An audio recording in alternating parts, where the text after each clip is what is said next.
انا خاتم النبیین لا نبی بعدی۔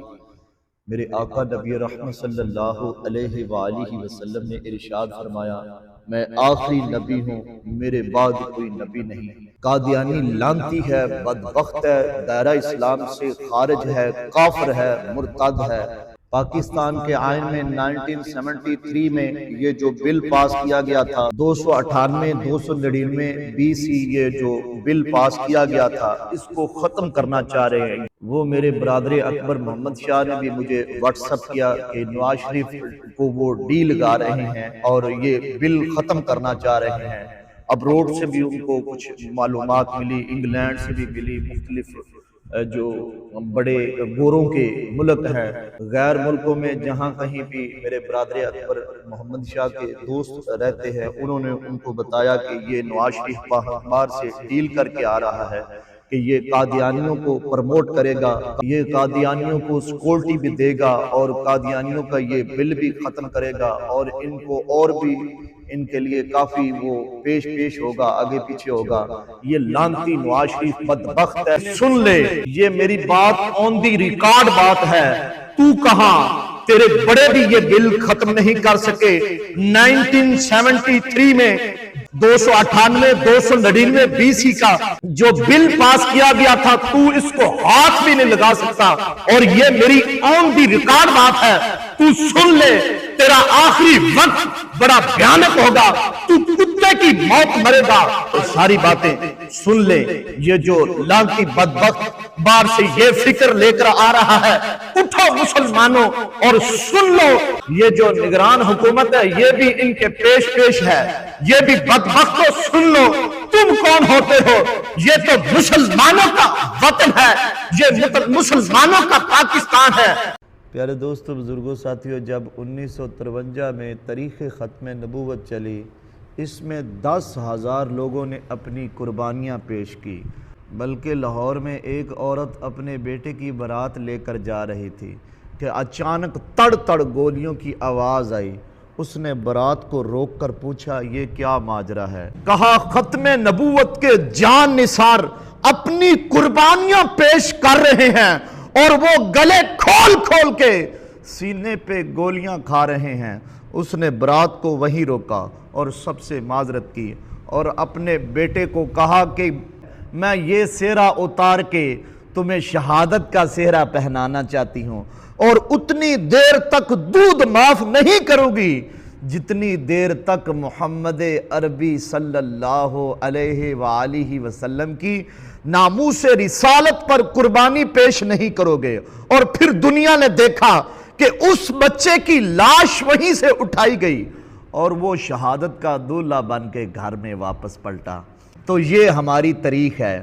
علامہ عبدالستار نیازی علیہ رحمہ نے کون سی قربانی پیش نہیں کی ہے؟ وہ جب شیر دھاڑتا تھا تو سینوں کے اندر کلیجے کانپتے تھے۔ جب نواب آف کالا باغ نے اس رستے پہ روکنا چاہا اور علامہ نیازی کو لالچ بھی دیے، دھمکیاں بھی دی، تو مسجد وزیر خان کے اندر آپ نے خطاب کر کے کہا تھا، او نواب آف کالا باغ، تیری لمبی مونچھوں سے تو بغاوت ہو سکتی ہے، محمد عربی صلی اللہ علیہ وآلہ وسلم کی کالی زلفوں سے بغاوت نہیں ہو سکتی۔ یارو، مسلمانوں نے وہ تاریخ کی داستان رقم کی کہ رہنے والوں کے لیے مثال بن گئی۔ تو اس طرح منکرین ختم نبوت کی سرکوبی ہر دور میں ہوتی رہی۔ سجا نامی ایک عورت نے اعلان نبوت کیا، بعد میں وہ تائب ہو گئی۔ مختار سقفی جہنمی نے اعلان نبوت کیا، حضرت عبداللہ ابن زبیر نے سن 67 کے اندر اس کا سر اتارا۔ متنبی نے اعلان نبوت کیا، بعد میں اس نے بھی اس سے توبہ کر کے رجوع کر لیا۔ مختلف ادوار میں مختلف لوگ نبوت کا جھوٹا دعویٰ کرتے رہے۔ حضرت سبحان رضی اللہ تعالی عنہ روایت کرتے ہیں کہ اللہ کے رسول صلی اللہ علیہ وآلہ وسلم نے ارشاد فرمایا، یہ ترمذی شریف میں بات لکھی ہے، مستدرک میں بھی لکھی ہے، میرے اور آپ کے آقا و مولا صلی اللہ علیہ وآلہ وسلم نے ارشاد فرمایا، میری امت میں 30 دجال ہوں گے اور سارے کے سارے پرلے درجے کے جھوٹے ترین ہو گئے۔ فرمایا میری امت میں 30 دجال ہوں گے اور سارے کے سارے یہ گمان کریں گے کہ میں نبی ہوں۔ فرمایا میں آخری نبی ہوں، میرے بعد کوئی نبی نہیں۔ ان 30 دجالوں میں ایک دجال مرزا بدبخت لانتی کتا کمینہ ہے، جس نے جھوٹی نبوت کا ڈھونگ رچایا اور امت کو سخت پریشان کیا۔ اس صدی کا سب سے بڑا فتنہ مرزا قادیانی کا فتنہ ہے۔ اس کے باپ دادا انگریزوں کے وفادار تھے، اور امت کو ٹکڑے ٹکڑے کرنے کے لیے، جسد امت پر چرخے لگانے کے لیے، زخم کرنے کے لیے جھوٹی نبوت کا ڈھونگ رچایا گیا۔ ہم تاریخ پڑھتے ہیں تو 3 لوگوں سے انٹرویو لیا گیا، لیکن یہ کامیاب ٹھہرا۔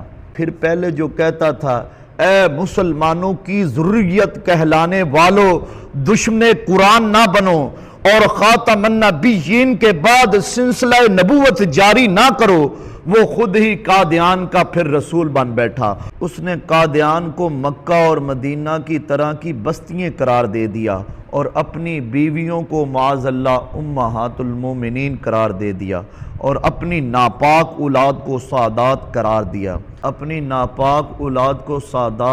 دیا، اور اپنی بیٹیوں کو سیدہ فاطمہ الزہرا کی مثل قرار دیا، اور معاذ اللہ اپنے ماننے والوں کو اصحاب قرار دیا، اور اپنے ناپاک خلفاء کو خلفائے راشدین قرار دیا۔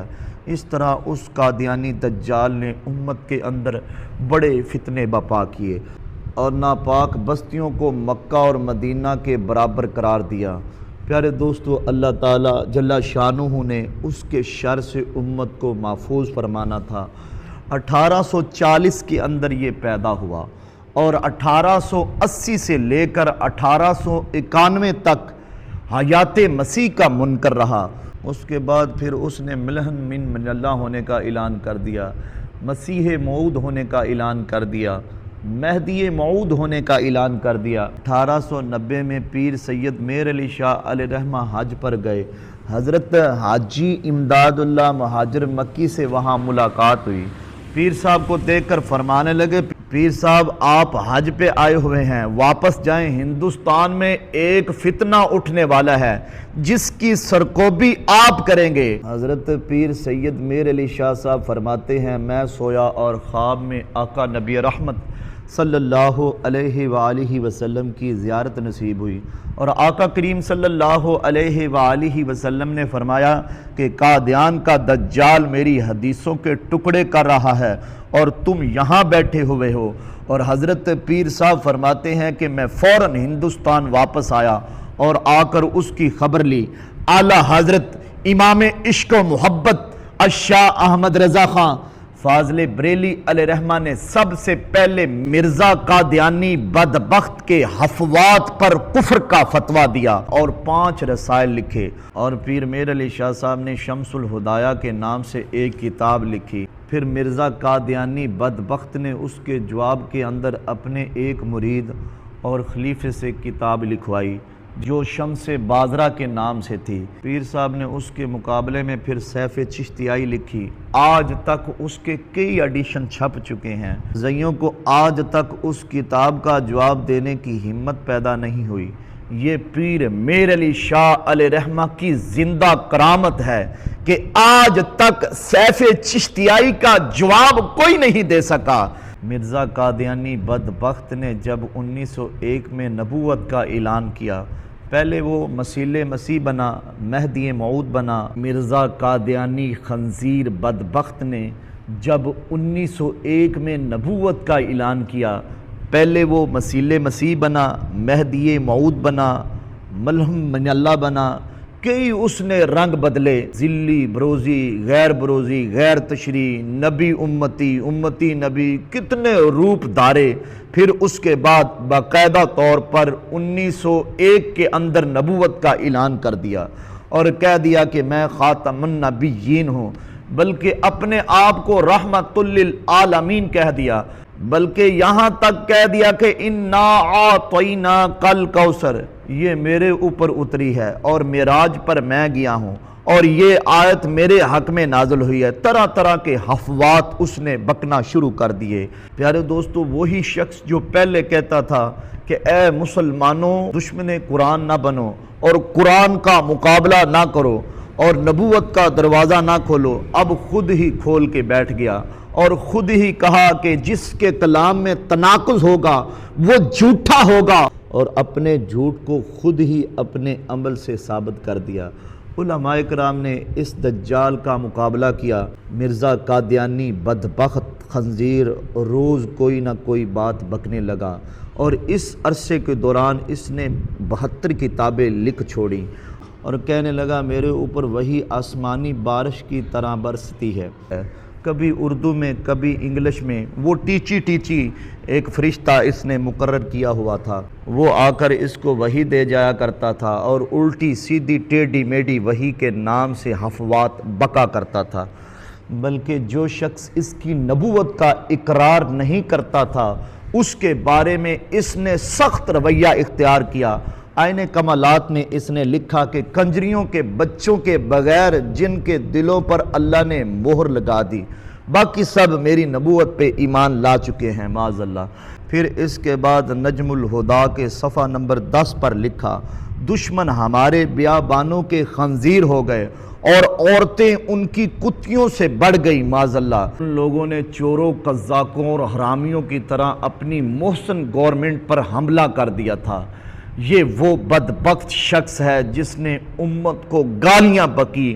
جو اس کی جھوٹی نبوت کو نہیں مانتا تھا وہ اس کے لیے گردن زدنی ٹھہرا، اور اس کو اس نے خنزیر، ولد الحرام نا کی اولاد اور عورتوں کو کتیوں سے بدتر قرار دیا، جبکہ یہ سب کچھ خود تھا اور اس کی اولاد اور اس کے ماننے والے تھے۔ مسلمان کبھی بھی ایسے پلیت شخص کو نہیں مان سکتا۔ حضرت امام اعظم ابو حنیفہ علیہ رحمہ نے فتویٰ دیا کہ جو شخص یہ دعویٰ کرے کہ میں نبی ہوں وہ شخص کافر ہے، جو اسے مانے وہ بھی کافر ہے۔ ان شکا فی کفرہ و عذابہ وقد کفر، جو اس کے کفر میں شک کرے وہ بھی کافر ہے۔ اور جو شخص ایسے مفتری، کذاب اور دجال سے معجزہ طلب کرے وہ بھی کافر ہے۔ اس سے معجزہ بھی طلب نہیں کرنا چاہیے، وہ بالکل جھوٹا ہے۔ میرے اور آپ کے آقا و مولا صلی اللہ علیہ وآلہ وسلم کے بعد کوئی نبی نہیں آ سکتا۔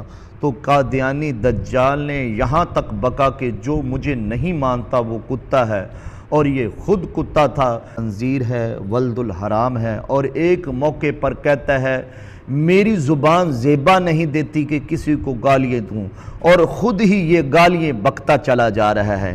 اس نے ازواج رسول کی توہین کی، حضور کی شہزادیوں کی توہین کی، اللہ کے رسول اور نبیوں کی توہین کی، اصحاب رسول کی توہین کی، سارے ولیوں کی توہین کی، جمیع مسلمانوں کی توہین کی، اور عذاب میں مبتلا ہوا۔ سینکڑوں بیماریوں کے اندر مبتلا تھا، ایک پل کے لیے بھی اسے چین نہیں تھا، اور اس کو موت بھی آئی تو لیٹرین میں آئی۔ حضرت پیر میر علی شاہ علیہ رحمہ کو چیلنج دیا۔ اس کا خیال تھا کہ گوشہ نشین بزرگ ہیں، کب میرے چیلنج پر لبیک کہیں گے، میرے حفوات کو اور میری بکواس کو کب اہمیت دیں گے۔ لیکن آقا نبی رحمت صلی اللہ علیہ وآلہ وسلم کی ختم نبوت کا مسئلہ تھا۔ وہ حجرے سے باہر نکل آئے، جب لاہور پہنچے تو مرزا کو آنے کی ہمت اور طاقت نہ ہوئی اور ذلیل و رسوا ہوا۔ پیر میر علی شاہ علیہ رحمہ ابھی لاہور میں ہی تھے، بلکہ اپنی رہائش جو وہاں عارضی طور پر مقرر تھی وہاں سے نکل کر وقت معین پر شاہی مسجد میں جا رہے تھے، جو جگہ مناظرے کے لیے مقرر کی گئی تھی۔ رستے میں پیلے رنگ کے اشتہار لگے ہوئے تھے کہ پیر میر علی شاہ میدان چھوڑ کے بھاگ گئے ہیں، حالانکہ وہ خود نہیں آیا۔ پیر میر علی شاہ علیہ رحمہ ان کے ساتھ جلوس جا رہا ہے اور راستے کے اندر اشتہار لگے ہوئے ہیں کہ وہ بھاگ گئے ہیں۔ لوگ حیرت زدہ ہو رہے تھے کہ یہ کتنا جھوٹ کا پلندہ ہے، پرلے درجے کا جھوٹا ہے، کتنی بکواسات ہیں کہ ہم تو جا رہے ہیں اور ہمارے پہنچنے سے پہلے اشتہار لگے ہوئے ہیں کہ پیر میر علی شاہ علیہ رحمہ بھاگ گئے ہیں۔ اللہ تعالیٰ جل شانہ نے مسلمانوں کو فتح اور کامیابی عطا فرمائی اور پیر میر علی شاہ علیہ رحمہ سرخ روح ہوئے اور یہ نہ آ سکا۔ پھر اس نے طویل یہ کی کہ چونکہ وہاں لوگ بکھرے ہوئے تھے، اگر میں جاتا تو بڑا نقصان ہوتا، یہ کیسا نبی ہے جو لوگوں سے ڈر رہا ہے؟ اللہ کے نبی تو ہزاروں کے لشکر میں گھس جاتے ہیں، ان کے سینے کے اندر کوئی خوف پیدا نہیں ہوتا، وہ تو جلتی ہوئی آگ میں چھلانگ لگا دیں تو آگ ان کا بال بھی بیکا نہیں کر سکتی۔ یہ کیسا جھوٹا نبی ہے جو ڈرتا ہے کہیں کوئی مجھے قتل نہ کر دے۔